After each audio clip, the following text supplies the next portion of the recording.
What do you think that the community of Healdsburg does really well in the governance arena in terms of how you guys come together to talk about issues or do things together through partnerships or other collaborations? I think we're sorely lacking in a really democratic, open forum where everybody knows what's coming down the pike, what's going on in Healdsburg. We have no town billboard that says meetings that are coming up or things that are on any kind of agenda.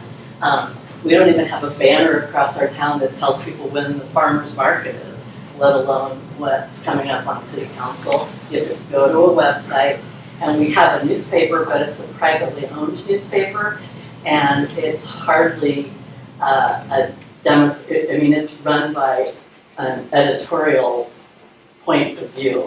So we don't have a great source of open information. I think on a person-to-person basis or a neighbor-to-neighbor kind of relationship, if there are projects that need to get done in this community, I've never seen a group of people more willing to help one another out, whether to raise money for someone who's sick they don't know, who's willing to go volunteer to coach a soccer team of a kid, no, they don't even have a kid on the team. Like, people in this community have hearts of gold and are really the projects and the things that get done on a resident level are, it's amazing. I mean, we have so many people who want to get involved in Rotary. We have 2 Rotary clubs, and Kiwanis, and the AUW, and Seroptimus, and they're all, doing well. I think the thing that I feel like there's an intersection point that gets a little bit lost is when that positive citizenry interacts with our government, there is this strange, and this might not be unique, like an us versus them, or what is the divide on this issue, are you yes or are you no, or whatever it is. And so and then there's a lot of mistrust, and so you kind of, whether it's founded or not, and so I think you kind of lose some of that good neighborness, and you start to really get into a tense situation where it doesn't seem to be that same collaborative environment. If you were out developing rec park or building a park or playground, it's much more like, I don't trust you, or I know there's backroom deals happening or something, that vibe. Gotcha. Yes, sir. Yeah, I think the bridge that we reconstructed in the last few years is a good example of kind of what I call the prelapsarian part of what Ariel said. That was a project that the city wanted to tear the bridge down and replace it with basically a conduit bridge. And the public, 2 things about the public. One, as a basic matter, they did rise up and basically convinced all the people in power not to do it. And 2, what I think was more interesting was that the person who led that fight and basically got Caltrans to change their mind was a guy whose politics, national politics in town, I think everybody knows and probably 2% agree with. The nice thing about it was that in this town, people basically set aside their national politics, even their state politics, when there's a local issue. And I think until very recently, that was one of the hallmarks. That is one of the hallmarks of the town, that when we've got an issue that confronts us, we basically argue about it on its merits, deal with it on its merits, and that's, I think, been the result has been a lot of really pretty good decisions on all sorts of levels in terms of the way the town runs. I was told earlier that you guys have a higher voter participation rate than a lot of other jurisdictions. You guys On that topic, one thing that's kind of unique about our town is that there's a lot of people who call Healdsburg home but don't live in the city limits, and so they can't vote in our local municipal elections, and there's a little bit of an interesting interplay between those 2 things. And I wanted to add, as somebody on the school board, I feel a disconnect. When my kids went through the schools, and I felt like I had ways to communicate with the school board. But now that I'm on the board, I actually feel the disconnect the other way, where we're trying to get input, and we want people to come to meetings, and we want people to tell us what they want and what they need and what they don't like. And other than maybe getting cornered in a supermarket, that doesn't, you know what I mean? People don't come to forums, and unless it's roundabout, or, whatever. I mean, there's the hot button topics, but it's much as people, you're right, individually and around a cause will come together on a regular, ongoing basis to get information out and to get feedback back. It's really hard from like school board. This is just from my school board member perspective. I don't know if others and other leaderships or boards have found this. Well, I want to go back to what the lady said about no billboard or anything. I think that proves what she said. I think we do need more information to be put out there so that we know when meetings are and that people want us to come to the meetings. Like, for instance, maybe even like Windsor has that board right there as you come in, and it tells about all the meetings and all that sort of thing. So I think we are a little remiss in the information for everybody. I'm of the older generation, over 38. And they, they're not into the internet, a lot of them. So I think we do need to publish or to somehow visually get out there what's going on in the city more. I also think expecting the residents of our community to come to city council meetings at 6 p.m. I know for my peer group, that's not a possible time to get out of the house. That's dinner time, that's homework time, etc. Jenny and I sometimes will go to council meetings, and whenever I'm there, I see the same 10 people that works for their schedule, and it's the way they want to communicate with their government. But I don't think it's an effective communication tool for soliciting input from our residents, because clearly I think our residents on the whole don't feel heard by our government. It seems like people are engaged here and really passionate about the place, which is a huge upside, even though it may be difficult to get people out. If you get people out to the right conversation and kind of change the quality of that dialogue, make it more values-based, I think you can really make some progress here because you've got so many resources, human and otherwise. Feel free to dispel that notion, but it's just, I have been impressed by that. The second year of being on council, we had community conversations. So we had locations that the person at the time, Josie Gay, was a consultant. Now we have a person that actually their job title for that public information officer is community engagement.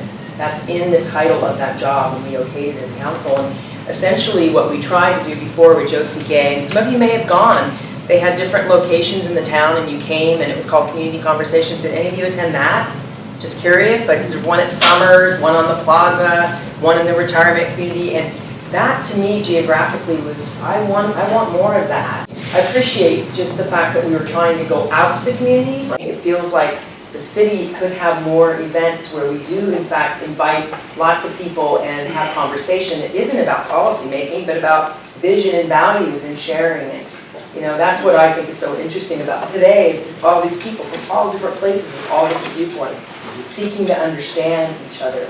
I definitely want to add that your comment about a lot of the weekend folks, I have real concerns about what our future looks like in Healdsburg when more and more of those homes are unoccupied most of the time. And who is going to coach Little League, and who's going to run for school board, and what does the town look like?